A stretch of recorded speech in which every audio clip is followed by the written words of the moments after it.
Buenos días, RD, de vuelta con ustedes. Y claro que ya les había adelantado que vamos a continuar con un invitado muy especial.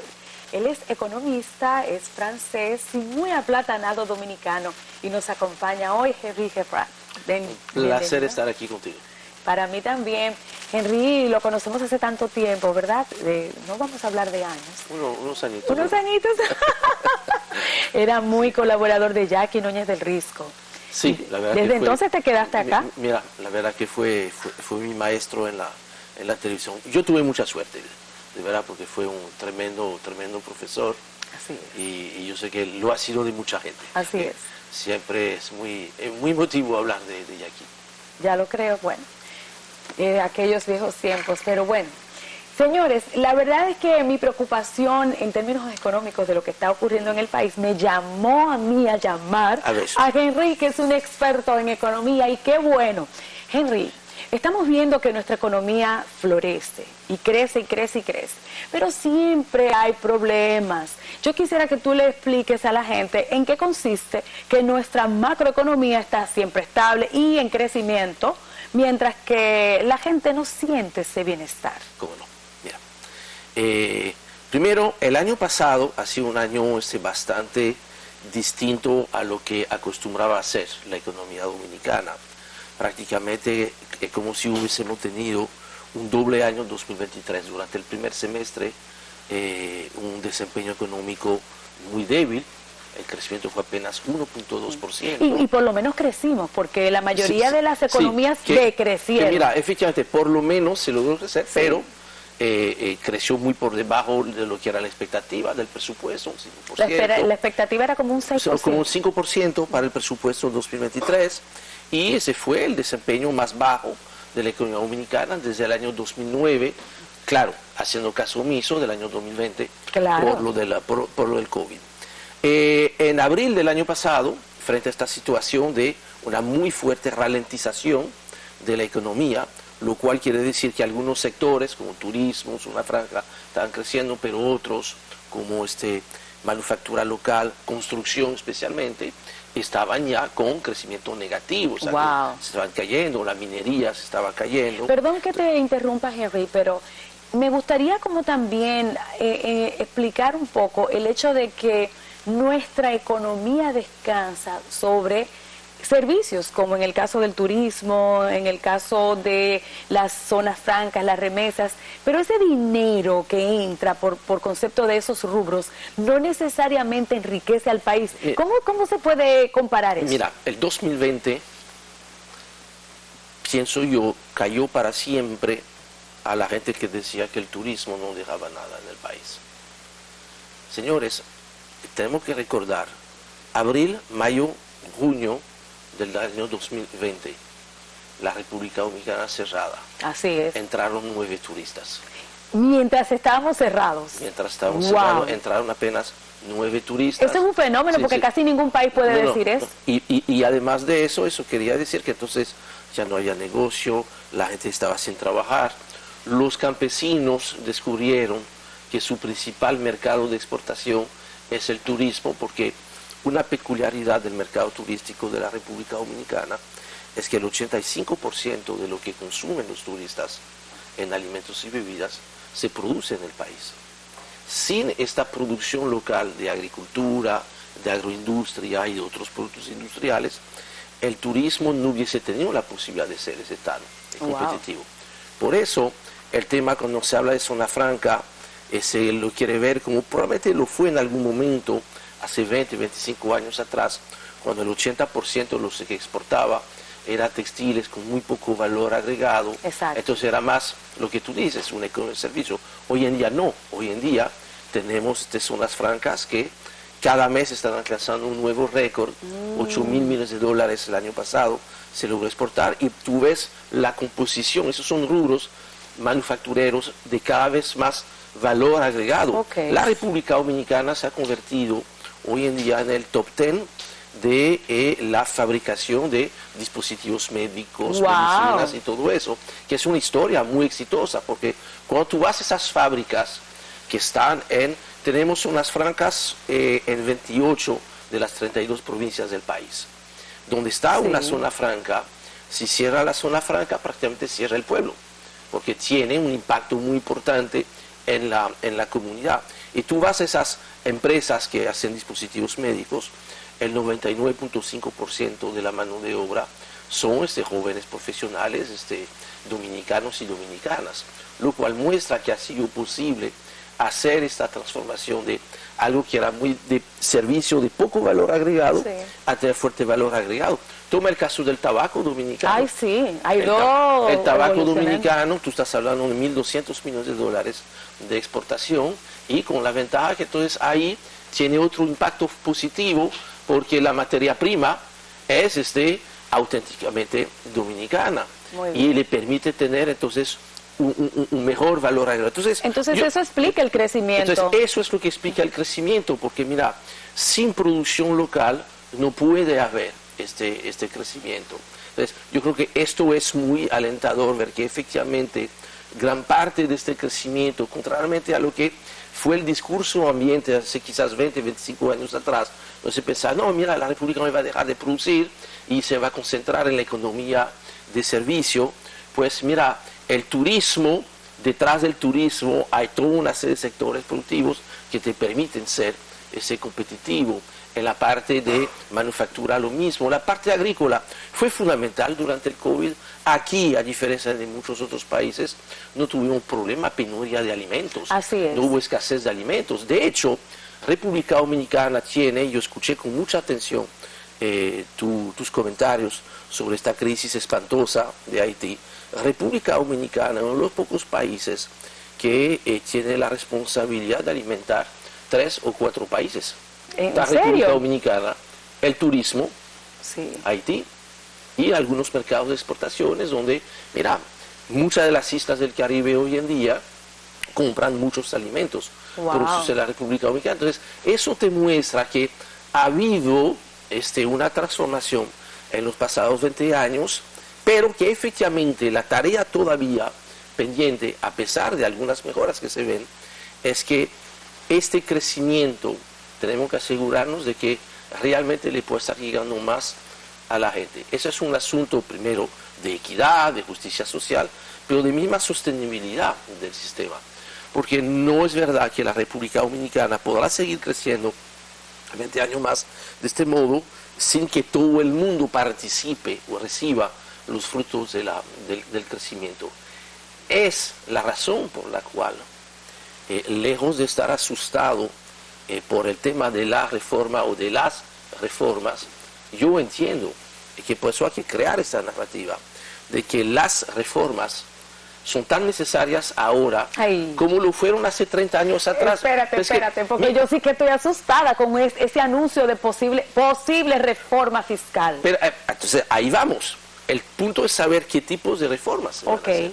Si es hacer las reformas tributarias, o sea, el tema de ingresos, como se estuvo haciendo hasta, la última se fue en el 2012, pero tú recuerdas que entre el 2000 y el 2012, prácticamente cada año, hay algo que se llaman parches fiscales, que había que aumentar tasa.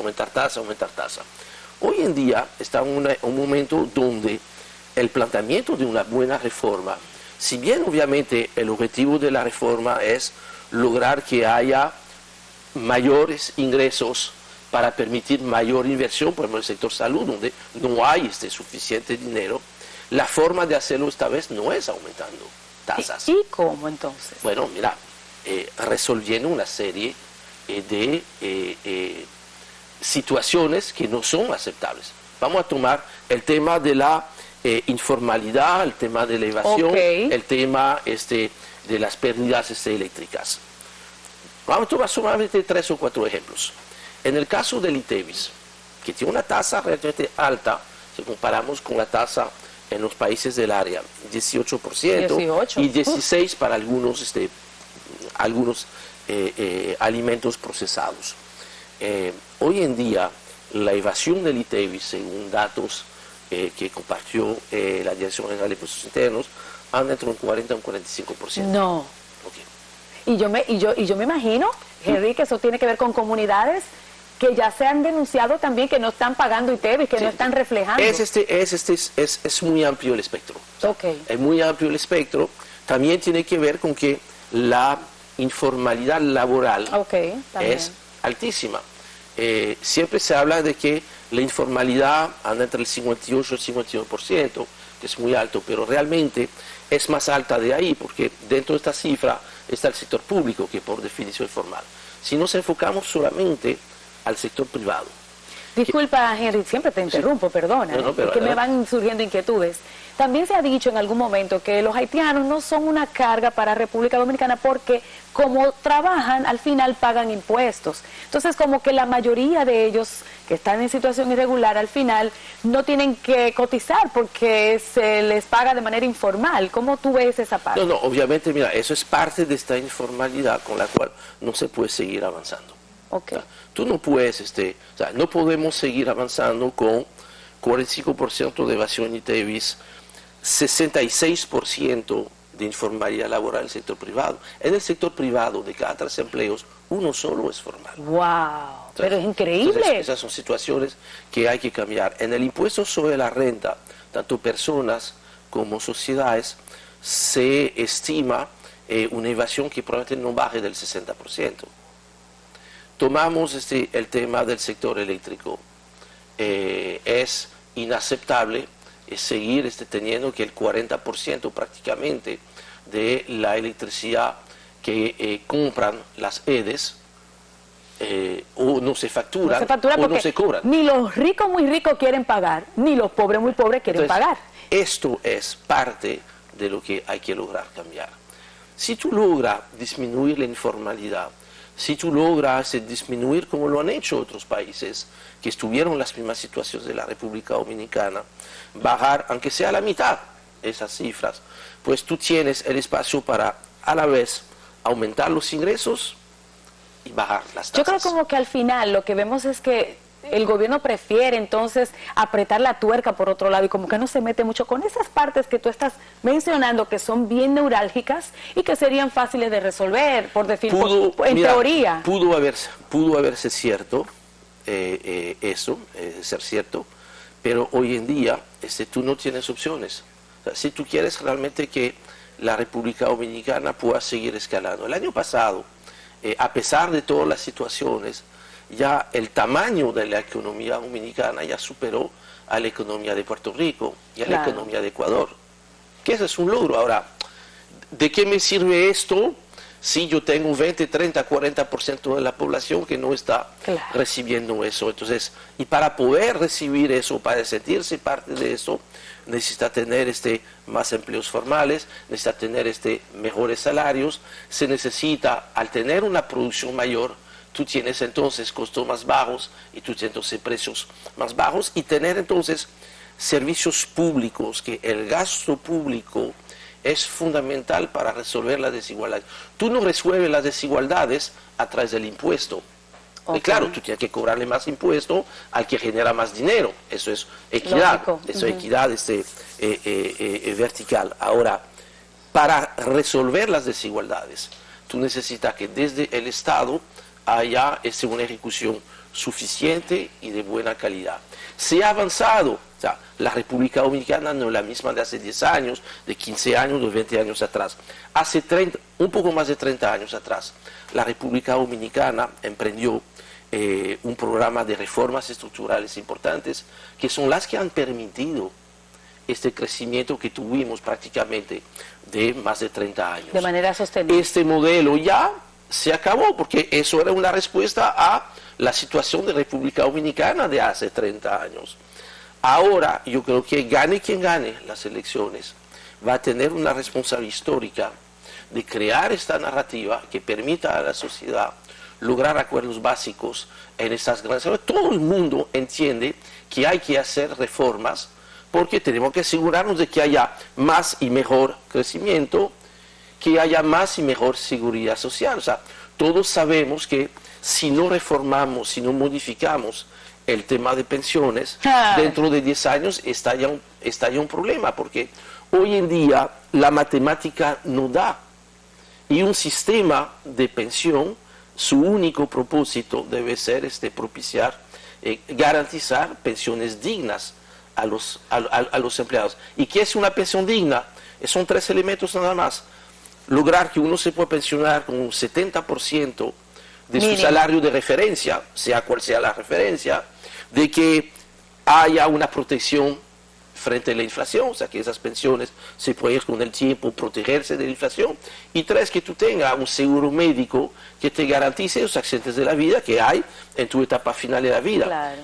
Yo entiendo que sobre eso todo el mundo va a estar de acuerdo. Así es. Por eso que hay que tratar de crear una narrativa, ponernos de acuerdo en los qués de la reforma, después los cómo, donde probablemente hay más difícil tener consenso, será más fácil esta discusión, porque habremos tenido un acuerdo sobre los qués. Y eso yo creo que es la responsabilidad que va a tener el próximo presidente de la República. Hay una partecita que inquieta muchísimo, que es el aumento de la tasa del dólar. Ha ido aumentando la tasa y hasta hay una proyección de que seguro, sí o sí, llegará al 65 por 1. No, mira, la semana pasada el equipo conjunto de Ministerio de Hacienda, Economía, Planificación y Desarrollo y Banco Central cada trimestre hace una revisión de lo que se llama el marco macroeconómico plurianual, que es la proyección para este año. Realmente lo más importante es la proyección de este año, porque después es más difícil con tantos cambios a nivel internacional, ¿no? Se está proyectando que el tipo de cambio promedio del año esté un poquito por encima de 60 pesos. Eso quiere decir que, tomando en cuenta que ayer la tasa oficial del Banco Central estaba en 59 pesos con 30 centavos, probablemente de cumplirse esta proyección, tú estarías cerrando con una tasa más cerca de 61 que de 60. Pero es una desgracia para todos, Henry. Pero mira, estamos hablando de realidades. Lo que sí yo te puedo decir que si vemos la trayectoria que ha habido desde mitad del año 2020. Recuerda que la semana antes de las elecciones que finalmente pudieron celebrarse, ¿no? ¿Tú recuerdas? Sí. En la primera quincena de julio. Gracias a Dios que tenemos una Junta Central Electoral responsable. Que eso se pudo hacer bien. Fíjate que esta misma semana, antes de las elecciones, el dólar casi estaba llegando a 59 pesos, hace 4 años atrás, con una devaluación de más de 7 pesos, 15%, y por dicha, esta trayectoria que venía, vamos a decir históricamente, que se venía depreciando y subiendo, se pudo parar y por lo menos durante más o menos 3 años, un poquito bajando, pues volviendo a subir, se mantuvo el dólar entre 54 y 58 pesos. Vamos a ver los sectores generales de divisas, remesas, turismo, exportación zona franca, ahora las exportaciones de oro, con el precio que está a su nivel más alto de toda la historia, $2.300. Oh, wow. Todo eso hace que hay una abundancia de dólares en el mercado. Como hay menos pesitos, o sea que el dólar sube a final del año pasado, no tanto por escasez de dólar, porque había muchos dólares, sino por sobreabundancia de peso, porque había muchos pesos circulando. Y tú sabes lo que pasa, que entonces el peso que no se usa para comprar algo, pues termina probablemente corriendo detrás de los dólares, y ha hecho de cierto modo, ¿no?, que subiera el dólar. Si se mantiene el dólar alrededor de 60 pesos, eso es perfectamente manejable. Y ojo con eso, mira, hay muchos hogares de República Dominicana a los cuales no les conviene que baje mucho el dólar, porque todas esas familias que reciben las remesas que son tan importantes para mantener. Lo que es importante es mantener una trayectoria predecible, que no tenga cambios bruscos y donde no pase. O sea, todos recordamos lo que pasó en el 2003-2004, claro, de que no se sabía. Tú ibas a los supermercados, tenían que calcular precio, pensando que mira, el dólar iba a llegar a 70 o 80 por 1, porque no había forma de ver, mira, a dónde se iba. Yo creo que ese momento de inestabilidad tan grande como hubo en esta época, 2003-2004, ya hemos tenido 20 años. Amén. A pesar de 2009, una crisis internacional, lo del COVID y esto, pues hemos tenido una buena estabilidad. Lo que es importante ahora es que este crecimiento, que todo el mundo le envidia a la República Dominicana, porque es un caso único en Latinoamérica, con paz social, que yo creo que ha sido una conquista importante de esta sociedad, tenemos que asegurarnos ahora con las reformas adecuadas de que este crecimiento sea mayor y sobre todo mejor distribuido. Amén. Sin reformas no habrá mejor distribución. Ay. Por eso hay que pensar en reformas que son necesarias. ¿Tú crees que la gente no estará de acuerdo de que hace falta reformas en el sector de la salud? Hoy en día, mira, en promedio, más del 45% del gasto de salud es gasto de bolsillo, la gente lo tiene que pagar. Eso es injusto. Entonces, yo creo que es por eso hay que tratar de ver las reformas como algo que puede ser positivo si se dan correctamente. Por donde y eso va a ser pues responsabilidad de gane quien gane, va a tener esta responsabilidad histórica de emprender esas reformas. Bueno. Y si se logra, podemos vaticinar lo mismo que pasó en los 90, que fue mucho más difícil. La República Dominicana era más chiquita, salía en una crisis profunda, que no es el caso de ahora. No. Yo creo que hay la posibilidad de que efectivamente sea un país donde realmente sea mejor para todo el mundo. Para la próxima que te invite, porque ya el tiempo se nos agotó, vamos a hacer una comparativa entre todos esos años, esa crisis de los 90 que fue terrible, y así sucesivamente. Gracias, Enrique. A ti por la De invitación. verdad, hemos salido un poco edificados, la reforma debe ir, pero que sea en el rubro justo y de la forma adecuada. Gracias mil. Ustedes no se muevan, porque cuando retornemos, ya tenemos a Virginia lista para hablar de cómo se desenvuelven los hombres y la presión que tienen en una pareja, en una relación. No se muevan.